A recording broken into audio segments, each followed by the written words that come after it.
The 2025 Supermoto of Nations is upon us, and this time we bring this battle of the best to the Czech Republic. Welcome to Vysoké Mýto. Vysoké Mýto itself is a gorgeous part of the Pardubice region, with roots dating back to 1260. It is situated just 2 hours away from the capital city of Prague and is just south of the Polish border.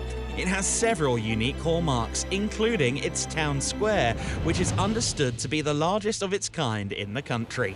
Additionally, the entire town centre is a gorgeous historic locale with protected status. Vysoké Mýto features pristine green spaces and stunning architecture, and it's always well received by our Supermoto stars.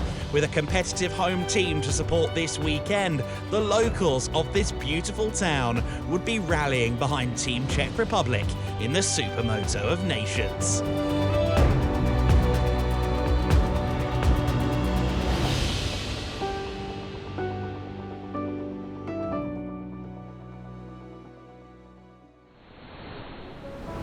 The Autodrome Vysoké Mýto, for my money, one of the most unique circuits visited by the Supermoto World Championship in recent years. It's complex, its width varies wildly, and its dirt sections are designed to challenge. Let's get a look up close with one of the locals, S1 GP star Jonas Nedved.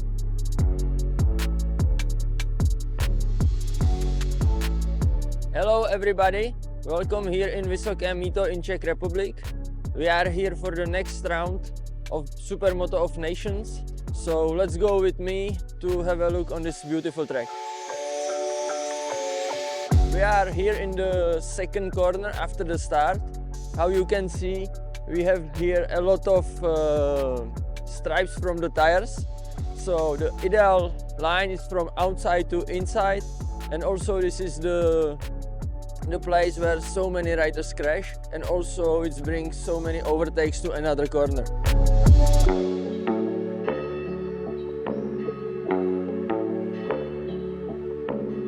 We are here in the middle of off-road section. Before this corner, we have to be very calm on the brake because we have the dirty tires, and also the off-road section started with two lines. We have inside line and outside line. And after this, we have quite good two tabletops. So this is first and this is second. And after the second tabletop, we have also two lines, outside and inside, which are on the same speed. So we have to use both. So stop speaking, come with me and I will show you the track. Okay then, buckle up everybody. Jonas Nedved is going to show us the way around Vysoké Mýto. Out onto the main straight then, the first corner under the unique bridge gantry section here. Fairly standard first couple of corners, although it does get narrow. And then, as he alluded to, the first of the real deep braking zones there, the second proper corner of the lap. It is a complex tarmac section here. We've had some low-speed corners. Here are some much faster, more sweeping corners. Only really single line, I would suggest. When they do go side by side, they cost each other time. On to the dirt, which has been slightly remodeled since we were last here in the World Championship. It looks wider and looks even more impressive than it did before. As you can see, a couple of multi-lines. There are a couple of different berms to choose from in a lot of the corners. I think we will see split lines through there. Past the tree, briefly back on the tarmac before this second dirt section. As you can see, a lot of high-speed dirt running, which is always a thrill for the riders. Back onto the tarmac, there'll be a lot of low traction skidding around there onto that final tarmac transition. A couple of near hairpins to conclude the lap. These will be overtaking zones, dive bomb zones potentially during these highly competitive races. And with the Supermoto of Nations format, these overtaking opportunities will be greatly enjoyed by our riders. The Supermoto of Nations is an event unlike any other on the global supermoto agenda, with teams of riders representing their nations. Ahead of the main races, there are qualifying races among the rider groups. In the first race, Steve Bonnell, riding the number 1 for 13-time champions France, held a lead over Germany's Mark Reiner Schmidt on the number 7 and Milan Sitniansky on the number 28. However, the 5-time world champion soon found his way ahead, but it did not last as Schmidt's bike started to falter. This opened the doors to the Czech Republic's Sitniansky, who passed Bonnell and would claim the first win of the event for the home team. This was much to the delight of Sitniansky himself, but also the home fans in Vysoké Mýto. I was third. Then I think in 5 laps I was able to pass Steve, and I saw that Mark had maybe some issue with the bike. I think in the middle of the race I was able to pass him. I won, so it's really amazing in front of the home crowd, so I'm super happy. The second group qualifying race would be equally competitive at the front, showcasing the level of the riders at this year's event. As race 2 started, it was a rough launch for the Czech rider Jonas Nedved, who dropped back, while it was a slick getaway to an early lead for Austria's Andreas Buschberger. However, Italy's Luca Diodato would soon move up to the front aboard the number 14, marking yet another nation to watch out for as he ultimately came out on top. Buschberger would end up in second, ahead of Germany's number 8, Jan Deitenbach, and the number 2 from France, ridden by Nicolas Cousin. Diodato's ride to the win looked dominant. Could it be a sign of things to come for Italy?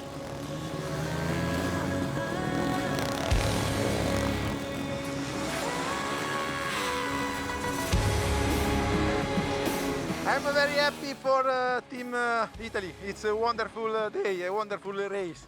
Thank you. In the next group, every rider knew that their performance would be the determining factor for their team. The rest of the weekend could be won and lost by how far up the grid your squad would start. It was a great launch by the number 15, Italy's Elia Sammartin. However, a hard-charging Lucas Hüllbacher looked to be a threat aboard his number 6 KTM. He was third early on, behind Sylvain Bidard, but soon he was in second, determined to find a way past Sammartin. However, the highly decorated Italian held strong for much of the race. It really was a dice between these two stars of the World Championship, two very strong riders. But as the sun set in the sky, the world's fastest baker, hailing from Austria, moved into the lead, which he held until the checkered flag. This meant that 3 nations had won the 3 qualifying races. Start was not perfect. I was in 3rd position. Then the bike and me felt really good, so I can start to push, and yeah, I overtook both riders. Halfway I was in 1st position, and then I just pushed some few laps for me to see if the bike works, and then managed the gap. And 1st position for me as in the race 3. I don't know yet which position we are 2nd in the team standings, so really cool for tomorrow. And I'm very happy about my riding and the bike, and let's do 2 good motos and a good team overall for tomorrow. Italy on top after the qualifying races, tied on points with Austria. Germany and the Czech Republic head into the main races ahead of defending champions France as well, in what can only be described as a major upset. It means a lot for these riders to represent their nations. As we've seen, they're even willing to ride without their signature numbers in the quest for the Supermoto of Nations Francesco Zerbi Trophy. The local fans would no doubt be cheering on the Czech team. Could they become only the second nation to take the crown on home turf? In doing so, they'd be joining the dominant Team France, who are looking to make it 11 Supermoto of Nations accolades in a row. Let's get ready for the action.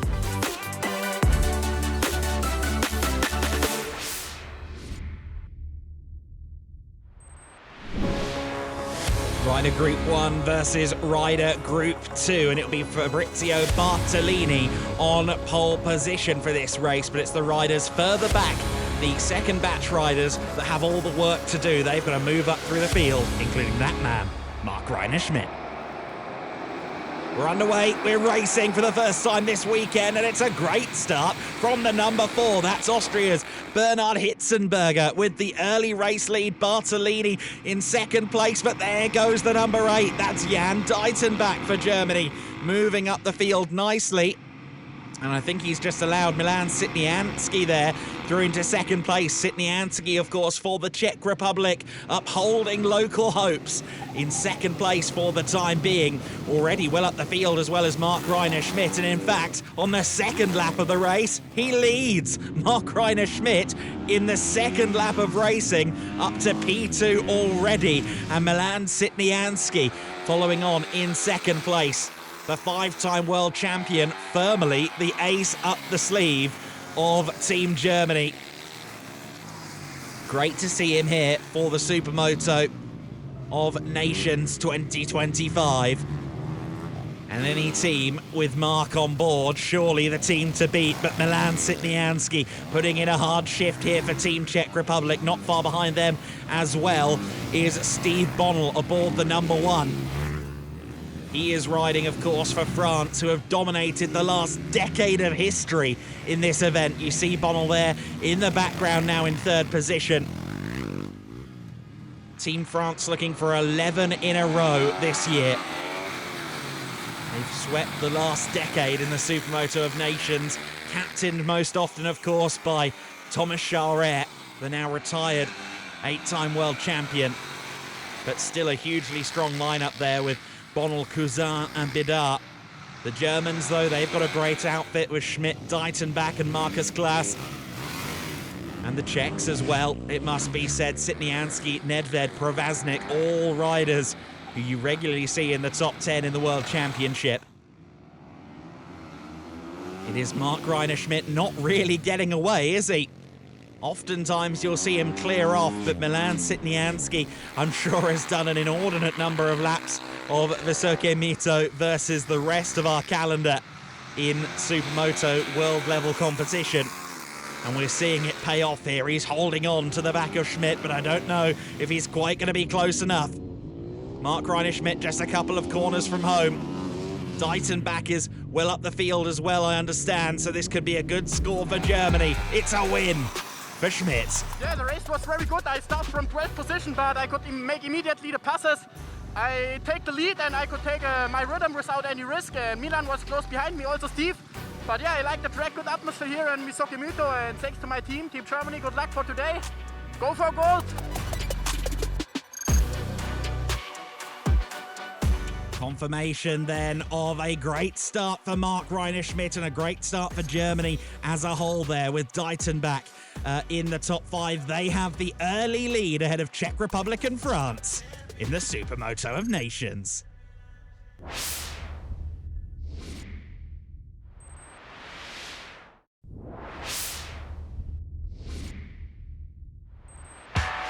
In addition to the Supermoto of Nations, there is a separate contest for junior riders, which is equally competitive and hotly contested. A field of World Championship regulars and international rising stars competed for their countries. And in the first race, it was the number 106 bike, piloted by Germany's Eddie Freck, who claimed the victory. A familiar name to many, of course, is Eddie Freck for his national level results, and he also showed what he could do on the world stage at St. Wendel earlier this year. However, in the second race, it was Italy's Mattia Rato beating Freck to the checkered flag, tying up the two nations in terms of race victories. meaning it was going to be a very close battle in the points table. However, in nations competition, it's the combined results of the three rider teams which determine the points score, and that left Italy off the podium. The Czech Republic took third position, while the German squad, led by Freck, secured second. The winners, thanks to all three riders finishing in the top 10 in both races, Team France. Congratulations to the Junior Supermoto of Nations champions, Adrian Sada, Rafael Payat and Gabin Pernat. Martin Klofander of Iveco, Czech Republic, presented the trophy to the French team, while the FIM's Rodrigo Castro offered up the gold plates to the nation's champions from France. Was this a sign of things to come in the main event? One thing about a nation's podium, that's a lot of riders, and therefore a very big Santero shower. It's incredible first selection for we, and first victory, so it's amazing. Thanks to a lot of people, a lot of Team France, and we did it.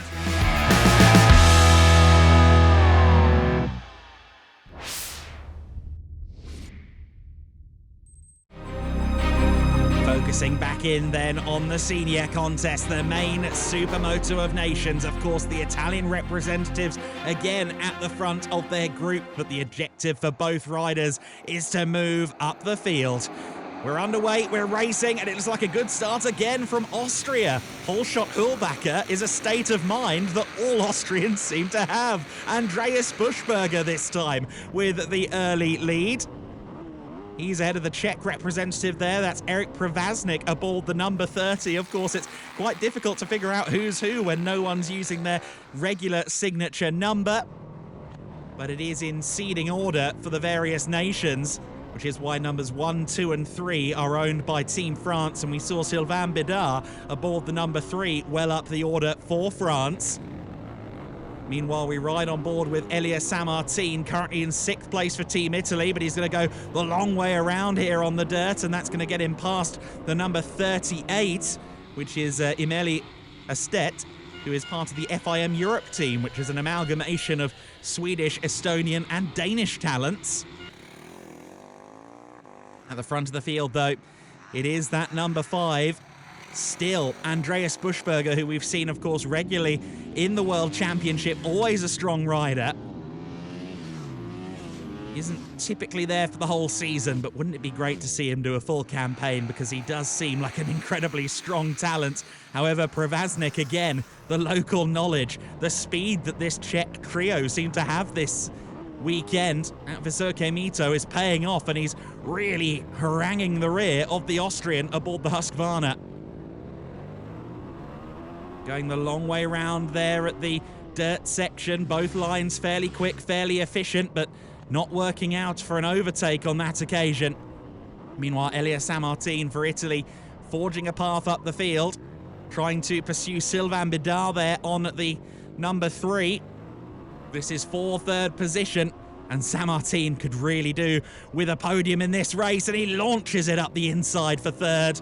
That's a great effort from the experienced Italian. Can he now get involved with these two fighting for the top 2 positions? The answer is a resounding yes. Look at that, he's already gotten past the number 30, Erik Privaznik. Elia Sammartin, a man on a mission. And there you see in the back of shot as well, the number 6, Lukas Hulbacher, making his way through the pack nicely. Buschberger still leading Sammartin. I can't imagine Hulbacher and Privaznik are far behind. Will they go differing routes this time? Yes, look at Sammartin pushing around the outside. Oh, but he goes down. Elia Sammartin was trying to hustle on. Sammartin on the floor, Privaznik delayed as well, and that leaves a 1-2 for Austria. It was a very difficult race because we mix the starting position for sure, some slower riders in the between. I had a hard race to come in the first positions, and to overtake on this track was not so easy. But in the end, we are really happy because Buschberger and me, we did 1 and 2, so the best what we can do for Austria. So yeah, let's go another third race and hopefully for the best. Thank you. A dream result for Hurlbacher and Buschberger ahead of Bedard, Diodato and Provaznik. Now Jan Deitenbach in 6th place for Germany will put Germany in the lead with a big asterisk, however, because the other rider in that race, Markus Klaas, was disqualified for entering the paddock. The worst score from all 3 races combined is dropped, so they do lead, but they've got no lifelines and just 6 points over Austria.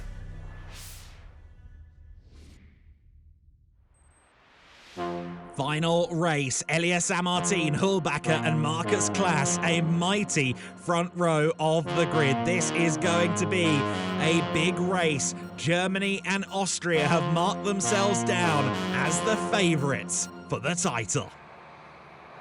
And we're underway. It's going to be a good start once again from the Austrians, but a better start from Elias Sammartin. Pole shot Hurlbacher, the only Austrian not to lead from the front row of the grid. Steve Bonnell moving up to 4th place here, trying to salvage something for France, who look unlikely to match their efforts from previous years. But it's Sammartin, Hurlbacher, Sitnianski, the top 3. Sitnianski going the long way round, trying to get alongside Lucas Hurlbacher, and he may well have done so. I think he could be P2. Elias Sammartin in the lead of the race. He'll be bitterly disappointed with hitting the floor in the race earlier on. He's got some work to do, as do his compatriots, if there is anything to come from this race. Of course, he's only got one rider with him in this race, and that is Fabrizio Bartolini a bit further back in the field. There's the 15 of Sammartin. There's Hurlbacher in 2nd place. Hurlbacher making life hard for Sammartin already in this early stage, and Sammartin drifting wide, and that's because Hurlbacher is through. Lucas Hurlbacher for Austria. The Austrians need a good race here collectively. Bernhard Hitzenberger still outside the top 10 for now. There's the number 7. That, of course, is Mark Reiner Schmidt making his way through the field. He's already ahead of his German compatriot Markus Klaas, who's struggling a little bit there in the midst of that mid-top 10 battle. There goes Mark Reiner Schmidt. He's up to 2nd place. Goodness me, that was sudden. But the German rider knows that he needs to best the efforts of Lucas Hurlbacher in this race. I think as it stands, they'd be practically tied, the two nations. For Mark Reiner Schmidt, it's vital to take this win. And then you'd be relying on Markus Klaas to have a good race. You see Klaas there just behind the number 28 of Milan Sitnianski. Through goes Steve Bonnell past Elias Sammartin. Bonnell for 3rd position in the race, but I don't think that's going to really help France factor into the nation's contendership here. For Lucas Hurlbacher, though, he is, I think, doing enough. Just doing the maths, it will be enough for Team Austria. It is going to be Team Austria, and he knows it. What a result. They've done it. Team Austria will be the Supermoto of Nations champions. Lucas Hurlbacher winning the final race from Schmidt, from Bonnell, from Sammartin and Sitnianski. And here's what it does to the table. 19 points for Austria, 20 for Germany. Schmidt was so close. The Czech Republic, France and Italy round out your top 5. And what a Supermoto of Nations for the Czech Republic. It's delight. The home fans will love to see those 3 on the podium. Team Germany, Schmidt, Deitenbach and Klaas. A really solid effort from all 3 riders, but it wasn't quite to be. If Klaas had been able to pick his way a little bit further up in that last race, it might have worked out for them. But Hurlbacher, Buschberger and Hitzenberger have brought glory to Austria and ended a 10-year streak in this event for Team France. Ladislav Vlatler presenting the trophy. The first time that Austria has lifted the Supermoto of Nations trophy. Glory for them. Rodrigo Castro presents the gold plate to Hurlbacher, to Buschberger and to Hitzenberger. And to finish the ceremony, I would like to also ask Mr. Andreas Koopman. Time for a 958 Santero shower.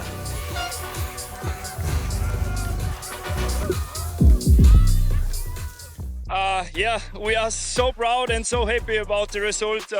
Andy, Bernie, me, we did the best job we could do, and we finally took home the title. It's unbelievable. It's something special. So just nothing more to say. Or Thanks for everyone who joined us. We really appreciate it, for everyone who came from Austria. Yeah. And we are so happy. Thank you. Well, what an effort from Austria, the Supermoto of Nations champions for 2025. Time to go racing again, in Mete, of course, in the World Championship. Well, history made in the Czech Republic. A 10-year streak is broken by the Austrians. Their three gladiators, Lukas Hüllbacher, Andreas Buschberger and Bernhard Hitzenberger, can return home with their heads held high, glorious, victorious, the Supermoto of Nations champions. Team Austria, take a bow.